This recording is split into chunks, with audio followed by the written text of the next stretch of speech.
எல்லாருக்கும் ராம் ராம். இந்த வாட்டி ஒரு சேஞ்சுக்கு ஆய்வாளர்கள் குவிஸ் எங்க அம்மா எப்பயுமே இருந்து கேட்பா. இந்த வாட்டி நான் எங்க அம்மாவை கேட்பேன். ஸோ எங்க அம்மா எந்த லெவல்ல ஆன்சர் பண்ணலான்னு பார்ப்போம். பேயாழ்வார் எது அம்சமாக தோன்றினார்? பேயாழ்வார் வாழ். எம்பெருமானுடைய வாழின் பெயர் என்ன? நாந்தகம். பேயாழ்வார் எந்த மனிதனில் தோன்றினார்? அல்லி. முதலாழ்வார்கள் மூவரையும் இதே கையில் நிற்கவர் யார்? எம்பெருமான். முதலில் தோன்றிய ஆழ்வார் யார்? பொய்கை ஆழ்வார். கலைக்குட்டி ஆழ்வார் யார்? திருமங்கை ஆழ்வார்.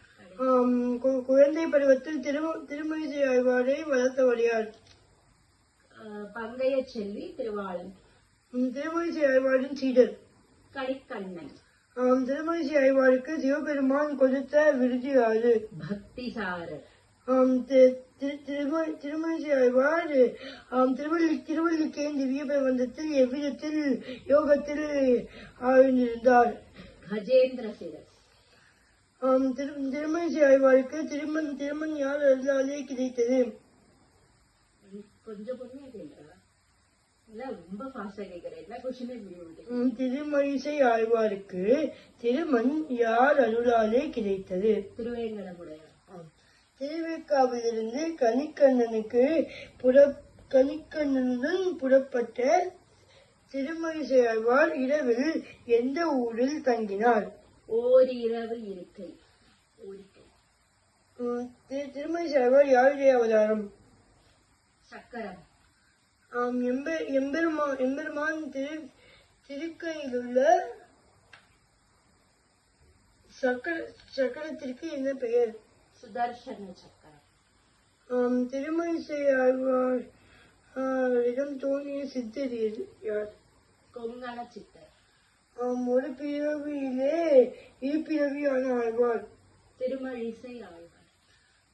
ஒரு பிறவியிலே இருபிறவியான அவதாரம்? கிருஷ்ணாவதாரம். பாண்டவர்களின் ராஜசூய யாகத்தில் அக்ர பூஜையை பெற்றவர் யார்? கிருஷ்ணர். பெரும்புலியூரில் சுவாமிகள் யாருக்கு அக்ர பூஜை செய்தார்? எம்பெருமான்.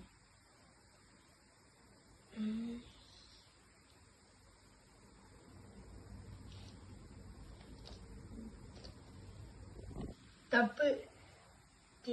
திருமழிசை ஆழ்வார். திருக்கோவிலூரில் சேவை சாதிக்கிற பெருமாள்? உலகளந்த பெருமாள். நைஸ். ஒன்னே ஒன்னும் தப்பு, எல்லாத்துக்கும் மற்றபடி கரெக்டா ஆன்சர் பண்றேன். நாளைக்கு அடுத்த செட் ஆஃப் क्वेश्चंस நம்ம பார்க்கலாம். எல்லாருக்கும் ராம் ராம்.